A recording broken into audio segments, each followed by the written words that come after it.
ตำราสู่ความสำเร็จและเนื้อหาพิเศษจากเรา The Library Premium Content รับชมทั้ง2ช่องทางได้แล้ววันนี้ทั้ง YouTube Membership และ www.thelibrarylearn.com เพราะการเรียนรู้จะทำให้คุณเป็นอิสระปรัชญานี้ครับจะทำให้คุณใช้ชีวิตง่ายขึ้นปรัชญาแห่งความอดทนผมมีเรื่องราวหนึ่งมาเล่าให้ฟังก่อนที่เราจะเข้าไปสู่ปรัชญานี้นะครับ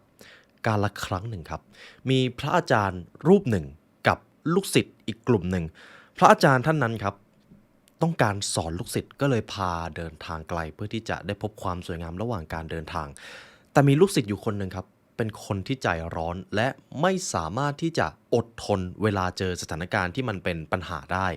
พระอาจารย์ก็เลยต้องการสอนบางอย่างให้กับลูกศิษย์คนนี้ครับในตอนนั้นครับพอกลุ่มลูกศิษย์แล้วก็พระอาจารย์ได้เดินทางไกลแล้วต้องการที่จะพักพระอาจารย์ท่านนี้ก็บอกกับลูกศิษย์ว่าไหนเธอไปตักน้ำมาให้พวกเราดื่มหน่อยสิข้างๆนี้มันมีบ่อน้ำอยู่มันน่าจะดื่มได้ลูกศิษย์คนนั้นก็บอกว่าได้เลยครับท่านอาจารย์ลูกศิษย์ก็เดินไปครับเดินไปที่บ่อน้ำแห่งนั้น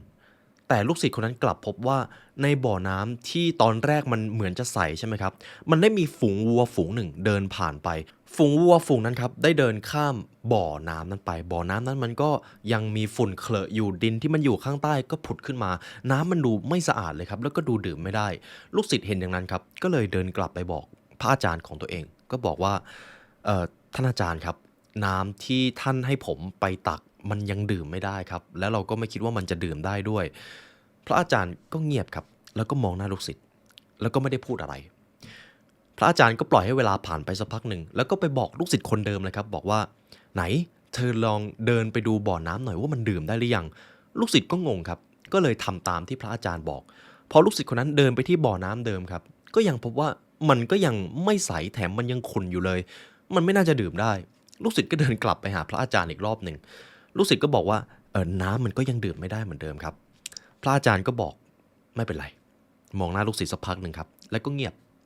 สักพักหนึ่งพระอาจารย์เดินมาหาลูกศิษย์เหมือนเดิมครับแล้วก็บอกว่าไหนลูกศิษย์เธอลองไปตักน้ำมาให้เราดื่มหน่อยสิลูกศิษย์เริ่มหงุดหงิดแล้วครับเดินไป2 รอบก็เห็นแล้วว่ามันดื่มไม่ได้ก็ยังจะใช้ให้ไปตักอีกลูกศิษย์ก็เดินไปตามที่พระอาจารย์บอกแต่รอบที่3ครับน้ำจากตอนแรกที่มันขุ่นมันมีตะกอนขึ้นมาเต็มไปหมดเลยตอนนี้บ่อน้ำแห่งนั้นมันได้กลับกลายเป็นน้ำนิ่งใสสะอาดสามารถดื่มได้แล้วลูกศิษย์เห็นดังนั้นก็เหมือนจะได้ข้อคิดอะไรบางอย่างก็เลยตักน้ำไปให้พระอาจารย์แล้วก็บอกว่าท่านอาจารย์ครับน้ำในตอนแรกที่มันขุ่นมันมีตะกอนเต็มไปหมดเลยแต่ทำไมตอนนี้เรากลับสามารถตักมันมาดื่มได้มันดูใสสะอาดมากเลยพระอาจารย์ก็บอกว่าเธอเห็นอะไรหรือเปล่าในตอนแรกเธอไปดูบ่อน้ำแห่งนั้นมันไม่ใสมันขุ่นมันดื่มไม่ได้แต่เมื่อเธอปล่อยให้เวลาผ่านไปสักพักหนึ่งความขุ่นความสกปรกเหล่านั้นมันก็จะจางหายไปตามกาลเวลาโดยที่เธอไม่ได้ทำอะไรเลยเธออาจจะหงุดหงิดในตอนที่เธอเดินไปดูบ่อน้ำแห่งนั้นแต่นี่คือสิ่งที่เราต้องการสอนบางครั้งความอดทนอาจจะเป็นวิธีการแก้ปัญหาบางครั้งการอดทนรออดทนคอยก็อาจจะเป็นในหนึ่งกลยุทธ์ที่มีค่ามากที่สุดก็ได้จงจำบทเรียนนี้ไว้หากเธอเข้าใจสิ่งนี้เธอจะเป็นคนที่ไม่หุนหันพลันแล่นทุกๆครั้งเวลาเธอเจอปัญหาเธอจะไม่รีบตัดสินใจเร็วเกินไปเธอจะรอให้เวลาผ่านไปให้จิตใจเธอได้สงบนิ่งก่อนและเมื่อนั้นการตัดสินใจที่มันเกิดขึ้นมันจะกลายเป็นความสำเร็จในท้ายที่สุดนั่นคือความอดทนนั่นเองนี่คือบทเรียนที่ผมได้เรียนรู้เกี่ยวกับปรัชญาของความอดทนนะครับเลยอยากจะส่งต่อให้กับคุณผู้ฟังเรื่องของความอดทนครับเป็นอีกสิ่งหนึ่งที่เราได้ยินกันตอนเด็กๆแล้วคุณผู้ฟังเชื่อไหมครับใครที่มีทักษะของการอดทนจะมีโอกาสประสบความสำเร็จในชีวิตมากกว่าคนที่ไม่มีครับมันถึงขนาดนั้นเลยและหลังจากนี้ครับผมจะพาคุณผู้ฟังมาเข้าถึงปรัชญาของความอดทนถ้าท่านมีปรัชญานี้ในชีวิตท่านจะเข้าใจชีวิตและใช้ชีวิตได้อย่างสุขสงบมากขึ้นเรามาเริ่มที่ข้อแรกครับ the definition of patience นิยามของความอดทนครับคุณผู้ฟังหลายท่านน่าจะเคยได้ยินสิ่งนี้มาตั้งแต่เด็กๆแต่คุณผู้ฟังครับหากให้ผมนิยามคำว่าอดทนที่ดีที่สุดเท่าที่เคยได้ยินมาผมจะบอกแบบนี้ครับความอดทนหมายถึงการอดในสิ่งที่เราต้องการแต่เราไม่ได้รับทน ทนในสิ่งที่เราต้องรับแม้เราจะไม่ได้ต้องการในสิ่งนั้นก็ตามบางครั้งในชีวิตก็จะไม่ได้มอบเพียงแต่สิ่งที่เราต้องการบางครั้งชีวิตก็จะทดสอบเราอาจจะมาในรูปแบบของคนอื่นหรือปัญหาที่มันเกิดขึ้นในชีวิตและถึงอย่างไรก็ตามเราหนีสิ่งนี้ไม่พ้นแต่ประเด็นสำคัญก็คือตัวเรามีความอดทนมากพอที่จะยืนระยะเพื่อก้าวข้ามผ่านปัญหาที่มันเกิดขึ้นได้นานขนาดไหนนี่ต่างหากคือตัวชี้วัดว่าคุณจะประสบความสำเร็จในชีวิตหรือไม่ครับนี่คือคำนิยามที่ผมชอบมากเป็นอีกคำหนึ่งที่ผมถูกสอนมาในตอนเด็กๆทำไมความอดทนถึงสำคัญอย่างแรกเลยก็คือความอดทนจะทำให้คุณอยู่เหนือจิตใจด้านมืดของตัวเองผมพูดสิ่งนี้แล้วผมนึกถึงจิตวิทยาด้านการเงินเลยคุณผู้ฟังเชื่อไหมครับว่าส่วนใหญ่แล้วมนุษย์ไม่ได้จนเพราะไม่มีเงิน แต่ส่วนใหญ่มนุษย์จนเพราะหาเงินได้แต่ไม่มีความสามารถในการรักษาเงินซึ่งความสามารถในการรักษาเงินนั้นมันเป็นเรื่องของจิตวิทยาครับเวลามนุษย์มีเงินมากขึ้นความโลภมันก็จะเพิ่มตามวิถีชีวิตมันก็จะสูงตามซึ่งมันเป็นกับดักที่เอาชนะได้ยากมากและคนส่วนใหญ่ก็กำลังเจอในขณะเดียวกันอารมณ์โกรธคนที่ไม่มีความอดทนในการระงับความโกรธเวลาเจอปัญหาอะไรก็ตามเขาก็จะบ่นเขาก็จะด่าเขาก็จะส่งพลังงานลบให้กับคนรอบข้างท้ายที่สุดเขาก็ไม่มีความสัมพันธ์ที่ดีและเขาก็ไม่มีความสุขเกิดขึ้นจากการไม่รู้จักยับยั้งชั่งใจความโกรธแค้นของตัวเองเห็นไหมครับนี่คือพลังอำนาจของความอดทนแต่ถ้าคุณไม่มีความอดทนคุณจะกลายเป็นทาสเลยอย่างที่สองความอดทนจะทำให้คุณยอมรับความไม่แน่นอนของชีวิตยกตัวอย่างนะครับผมเชื่อว่าคุณผู้ฟังหลายท่านน่าจะเจอสถานการณ์นี้ในตอนเช้าไปทำงานบางวันตื่นสายเร่งรีบพอออกจากบ้านไปเอารถติดพอรถติดก็รู้สึกโกรธว่าทำไมรถมันจะต้องติดทั้งที่ความเป็นจริงเราก็ทำอะไรไม่ได้ครับแต่จะมีบางคนที่เวลาเจอสภาพอากาศหรือสภาพจราจรรถติดเขาก็ยังสามารถรักษาความสุขุมของตัวเองไว้ได้ถ้ามีนะครับลองศึกษาปรัชญาจากเขาดูเพราะหลายคนกำลังเจอปัญหานี้แต่ถ้าคุณมีความอดทนมันจะทำให้คุณยอมรับความไม่แน่นอนของชีวิตบางวันคุณอาจจะเดินทางด้วยความราบรื่นไม่ได้มีปัญหาอะไรแต่บางวันคุณก็อาจจะเจออุปสรรคระหว่างการเดินทางบ้างในการทำงานบางวัน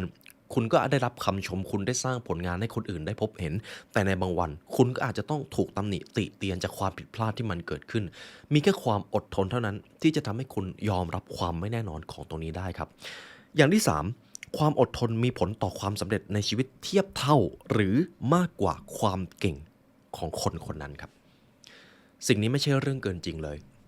ถ้าคุณเป็นคนที่มีความเก่งแต่ขาดซึ่งการอดทนหรือขาดศิลปะความอดทนนะครับไม่ว่าคุณจะทำอะไรก็ตามมันจะมาในรูปแบบของความมุทะลุหรือความบ้าบิ่นที่มันมากเกินไปบางครั้งคุณอาจจะประสบความสำเร็จเพราะโชคดีแต่ความมุทะลุที่มันมากเกินไปก็อาจจะเปลี่ยนความโชคดีนั้นเป็นโชคร้ายได้ในท้ายที่สุดถ้าคุณไม่มีความอดทนนี่คือคำนิยามของความอดทนที่ผมอยากให้คุณผู้ฟังเห็นภาพนะครับต่อไปครับปรัชญาข้อที่2 Patience is the art of delayed gratification ความอดทนคือศิลปะแห่งการชะลอความปรารถนานี่อาจจะเป็นความหมายเดียวที่ผมอยากให้คุณผู้ฟังทำความเข้าใจนะครับการชะลอความปรารถนาหากผมพูดถึงงานวิจัยหนึ่งจะเป็นภาพสะท้อนถึงความอดทนที่ดีที่สุดเลยครับงานวิจัย Marshmallow ของมหาวิทยาลัยสแตนฟอร์ดครับเดี๋ยวผมจะเล่าคร่าวๆนะครับในตอนนั้นผู้ทำการวิจัยครับต้องการพิสูจน์ว่าคนที่มีความอดทนหรือเด็กที่สามารถยับยั้งชั่งใจของตัวเองได้ในอนาคตเขาจะเป็นคนแบบไหนเขาก็เลยนำเด็กกลุ่มหนึ่งครับมานั่งในห้องแล้วก็เอามาร์ชเมลโล่มาวางตรงหน้าแต่มีโจทย์อยู่ข้อเดียวนักเรียนกลุ่มนั้นหากสามารถรอได้ถึง15นาทีโดยไม่แตะมาร์ชเมลโล่เลยหรือไม่กินเข้าไปเขาจะได้รับมาร์ชเมลโล่เพิ่มขึ้นมาอีก1ชิ้นหลังจากนั้นครับซึ่งแน่นอนครับเด็กบางคนก็เห็นมาร์ชเมลโล่แล้วก็หยิบเลยเพราะมันดูน่ากินแล้วสำหรับเด็กมันเป็นอะไรที่พิเศษมากครับมาร์ชเมลโล่กับเด็กอีกกลุ่มหนึ่งอดทนรอครับอดทนรอถึง15นาทีโดยที่ไม่กินมาร์ชเมลโล่เลยเด็กเหล่านั้นอาจจะมีไปจับมีไปดูมีไปสอดส่องหรือไปทำอย่างอื่นบ้างหรือบางทีเด็กบางคนก็หันเหความสนใจไปทำอย่างอื่นเลยแต่คนที่รอได้ถึง15นาทีนักวิจัยบอกเลยว่าพวกเขาเป็นคนที่มีความอดทนรู้จักชะลอความต้องการของตัวเองเขาก็เลยทำการวิจัยกันต่อว่าเมื่อเด็กกลุ่มนี้โตขึ้นเขาจะเป็นอย่างไรผลการวิจัยสรุปได้แบบนี้เลยครับเด็กที่สามารถชะลอความยับยั้งชั่งใจของตัวเองในการทดลองได้เมื่อเขาเติบโตไปเขาจะมีแนวโน้มที่จะประสบความสำเร็จมากกว่ามีความสุขมากกว่ามีความสามารถในการสร้างผลงานมากกว่าเพราะเขามีความอดทนครับดังนั้นเขาจึงสรุปได้เลยว่า ความอดทนมันคือการยับยั้งชะลอความต้องการหรือชะลอความปรารถนาของตัวเองไว้ก่อนเพื่อที่จะรับผลสำเร็จที่มันยิ่งใหญ่กว่าในภายหลังเขาจึงบอกไว้แบบนี้เลยครับ Patience is the capacity to accept or tolerate delay trouble or suffering without getting angry or upset ความอดทนคือความสามารถในการชะลอความต้องการและเผชิญหน้ากับปัญหาโดยไม่พ่ายแพ้ต่ออารมณ์ด้านลบครับเวลาเจอปัญหาบางครั้งเราก็โกรธบางครั้งเราก็ไม่พอใจแต่ถ้าคุณสามารถอยู่เหนือจุดนั้นได้คุณจะเป็นนายของชีวิตเลยครับต่อไปเรามาพูดถึงอีกปรัชญาหนึ่งครับเกี่ยวกับความอดทนเหมือนกันแต่จะมีความอ่อนน้อมมากกว่าเดิมวูเว่ยครับอันนี้จะเป็นปรัชญาของเต่าเตอจริงนะครับสำหรับข้อที่3 Train Wu Wei Strategy ถ้าคุณผู้ฟังเคยฟังเรื่องของปรัชญาเต่าน่าจะคุ้นคำนี้วูเว่ยวูเว่ยคืออะไรวูเว่ยคือการสยบปัญหาโดยการไม่ทำอะไรเลยครับสรุปได้แบบนี้ครับบางครั้งท่านสามารถปล่อยให้ปัญหาแก้ตัวมันเองได้เพราะโลกหมุนตลอดเวลาทุกสิ่งทุกอย่างรอบตัวมันมีพลวัตครับหรือมันมีการเคลื่อนไหวถึงแม้ตอนนี้สมมติว่าคุณผู้ฟังกำลังนั่งอยู่กับที่รอบๆตัวคุณข้างนอกนั้นก็ยังมีคนไปทำงานยังมีรถขับมันมีทุกอย่างเป็นพลวัตอยู่ตลอดเวลามันจึงหมายความว่าถึงแม้บางครั้งคุณจะไม่ได้ทำอะไรเลยแต่นั่นก็สามารถเป็นอีกกลยุทธ์หนึ่งในการแก้ปัญหาได้ตรงนี้จริงๆแล้วผมใช้บ่อยครับคุณผู้ฟังเคยได้ยินประโยคที่ว่าบางครั้งบางปัญหาแค่ต้องใช้เวลาบางการเยียวยาก็แค่ต้องใช้ระยะเวลาในการรักษาโดยที่คุณอาจไม่ต้องทำอะไรเลยเคยเจอสถานการณ์แบบนั้นไหมครับชีวิตจริงบางทีก็เป็นแบบนั้นเขาบอกว่าบางครั้งการเฝ้ารอและไม่ลงมือกระทำอาจเป็นทางเลือกที่ทรงพลังยิ่งกว่าการกระทำใดๆศิลปะนี้ใช้ความอดทนเป็นตัวแปรสำคัญครับวูเว่ยผมจะยกตัวอย่างในตอนที่ผมบริหารองค์กรอยู่นะครับเวลาเจอปัญหาอะไรเกิดขึ้นผมจะมีกฎข้อหนึ่งที่เอาไว้ใช้กับตัวเองแต่ก็ไม่ได้ใช้ทุกครั้งนะครับเวลาเจอปัญหาใหญ่ๆผมจะปล่อยให้เวลามันผ่านไปก่อน24ชั่วโมงและค่อยมาแก้ปัญหาค่อยลงมือทำหรือถ้าเป็นการตัดสินใจที่มันใหญ่ๆผมจะไม่รีบและส่วนใหญ่นะครับถ้าเกิดผมเผลอรีบนะครับเกือบ 90%เสียใจกับการตัดสินใจนะครับรู้สึกว่าอยากกลับไปแก้ไขผมจึงได้อีกข้อสรุปหนึ่งซึ่งมาจากวูเว่ยเลยครับเมื่อเจอปัญหาหรือความขุ่นเคืองใจแล้วคุณก็ไม่รู้ว่าคุณจะแก้ปัญหาอย่างไรการปล่อยให้เวลาผ่านไปสัก1 วันก็อาจทำให้ท่านมีความคิดที่กระจ่างชัดบางครั้งมันอาจดีกว่าการบ้าบิ่นลงมือทำแล้วพบกับหายนะได้เปรียบเสมือนการปล่อยให้ตัวเองไหลไปกับกระแสบ้างในบางช่วงเวลาบางครั้งการฝืนอาจจะเป็นตัวเลือกที่ไม่ฉลาดนักต่อไปครับปรัชญาข้อที่4 Patience is the first path of strategy ความอดทนจะทำให้คุณรู้จักวางแผนก่อนคิดการใหญ่ครับข้อนี้ทำให้ผมนึกถึงตำราพิชัยสงครามครับแม่ทัพที่ไม่มีความอดทนต่อให้จะเก่งชำนาญการศึกขนาดไหนแต่เมื่อต้องไปรบด้วยโทสะหรือความโลภสุดท้ายแม่ทัพคนนั้นจะนำพากองทัพหรือบ้านเมืองไปเจอกับหายนะเพราะขาดความอดทนนั่นเองครับข้อนี้ตำราพิชัยสงครามได้กล่าวไว้บ่อยมากครับโดยเฉพาะของท่านซุนวูหากคุณขาดความอดทนคุณจะกลายเป็นทาสของความกลัวและความโกรธแค้นได้อย่างง่ายดายและหากคุณเป็นทาสของสิ่งเหล่านั้นชีวิตที่ประสบความสำเร็จและพบกับความสุขก็อย่าได้พูดถึงแต่อย่างใดเพราะลองสังเกตดูครับเมื่อคุณผู้ฟังไม่สามารถอดทนกับความโกรธหรือบางครั้งคุณไม่สามารถรับมือกับสภาวะจิตตกของตัวเองได้แล้วคุณก็พานไปโทษอย่างนั้นโทษอย่างนี้หรือเอาไปลงกับคนอื่นสุดท้ายแล้วใครเป็นคนที่เสียใจครับสุดท้ายมันก็กลับมาที่เราเลยดังนั้นความอดทนความโกรธความโลภความเสียใจความผิดหวังบางทีการแก้ปัญหาหรือการลงมือกระทำก็อาจจะไม่สามารถทำอะไรให้ดีขึ้นได้นอกจากการปล่อยให้เวลาผ่านไปหรืออดทนอยู่สักพักหนึ่งและที่สำคัญครับหากคุณผู้ฟังเป็นคนที่มีความอดทนสามารถชะลอความต้องการได้เวลาคุณจะทำการใหญ่หรือทำสิ่งที่มันมีอิทธิพลกับชีวิตคุณจะเป็นคนชอบวางแผนครับคุณจะเป็นคนที่วางแผนก่อนลงมือทำและเมื่อคุณมีแผนวงเล็บถึงแม้ทุกอย่างมันจะไม่ได้เป็นไปตามแผนแต่คุณจะรู้ว่าเมื่อเกิดสถานการณ์นี้คุณจะใช้เครื่องมือไหนในการแก้ปัญหาเพราะคุณมีแผนอยู่ก่อนแล้วนั่นเองนี่คือปรัชญาข้อที่4ครับความอดทนจะทำให้คุณเป็นนักวางแผนและสามารถสร้างวิสัยทัศน์ที่มันยิ่งใหญ่กว่าได้ในภายหลังต่อไปปรัชญาข้อที่5ครับ be above external event ท่านจะมีอำนาจเหนือเหตุการณ์ตระหนักถึงสิ่งนี้ให้ดีขอให้ท่านมีความอดทน เพราะจิตใจภายในจะมีอิทธิพลเหนือเหตุการณ์ภายนอกเสมอนี่คือคำกล่าวจากปรัชญาสโตอิกของท่านมาร์คัสออเรเลียสครับ You have power over your mind not outside event คำนี้จะเป็นอีกคำหนึ่งที่ผมมักจะใช้เตือนใจตัวเองนะครับคุณจะมีอำนาจภายในจิตใจเสมอเพราะความทุกข์และความรีบเร่งทั้งหมดมันไม่ได้มาจากสถานการณ์ภายนอกมันมาจากภายในครับสมมุติคุณผู้ฟังกำลังทำอะไรสักอย่างแล้วรู้สึกว่ามันต้องรีบเร่งมันเกิดความรีบร้อนมากเลยในบริเวณนั้นลองหยุดแล้วคิดดูครับบางทีความรู้สึกรีบเร่งมันอาจจะไม่ได้มาจากโลกภายนอกเลยมันอาจจะมาจากตัวคุณเอง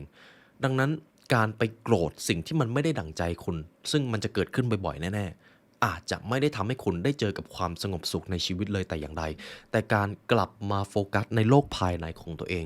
มันจะทำให้คุณเกิดความสงบสุขมากขึ้นแม้โลกภายนอกจะไม่ได้มีอะไรเปลี่ยนไปเลยก็ตามมหัศจรรย์ไหมครับนี่แหละครับคือพลังอำนาจของโลกภายในขอแค่ฝึกความอดทนและคุณก็จะไม่ตกเป็นทาสของความรีบเร่งหรือความรีบร้อนซึ่งโลกสมัยใหม่มันเกิดขึ้นอยู่ตลอดเวลาปรัชญาข้อที่ 6 Patience build your perseverance ความอดทนจะสร้างวินัยและความเพียรแก่ท่านเสมอหากท่านเริ่มด้วยสิ่งนี้ความสำเร็จ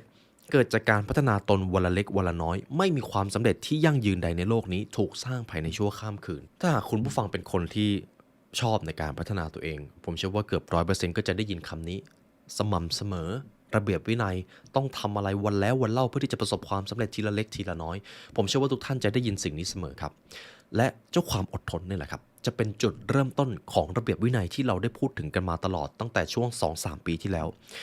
ระเบียบวินัยเป็นสิ่งที่สำคัญต่อความสำเร็จเป็นอย่างยิ่งเพราะความสำเร็จมันไม่ใช่สิ่งที่ง่ายความสำเร็จจะต้องเกิดจากการกระทำบางสิ่งบางอย่างเป็นกิจวัตรวันแล้ววันเล่าโดยไม่เกี่ยงว่าคุณจะอยากทำหรือไม่อยากทำเพียงแค่ว่าคุณเห็นว่ามันมีความหมายคุณก็เลยลงมือทำและการมีระเบียบวินัยจะทำให้คุณไม่ล้มเลิกกลางคันเสียก่อนตรงนี้แหละครับความมีระเบียบวินัยมันต้องไปกับความอดทนครับ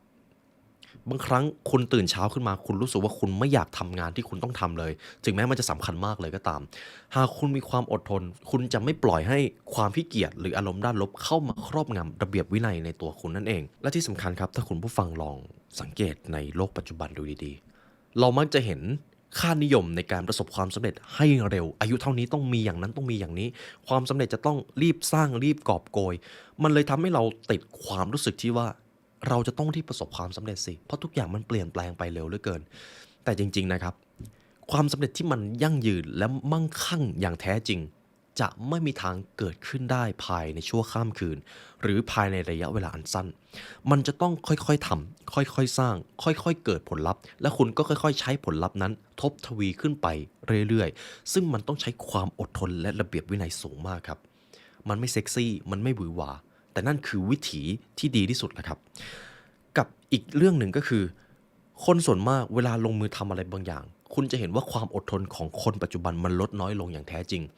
ความสนใจจะโฟกัสงานที่สำคัญมันก็ลดน้อยถอยลงเพราะพวกเขาไม่เห็นผลลัพธ์ที่ทันใจตามที่โลกสมัยใหม่ได้ประโคมให้พวกเขาได้พบเห็นแต่นั่นแหละครับ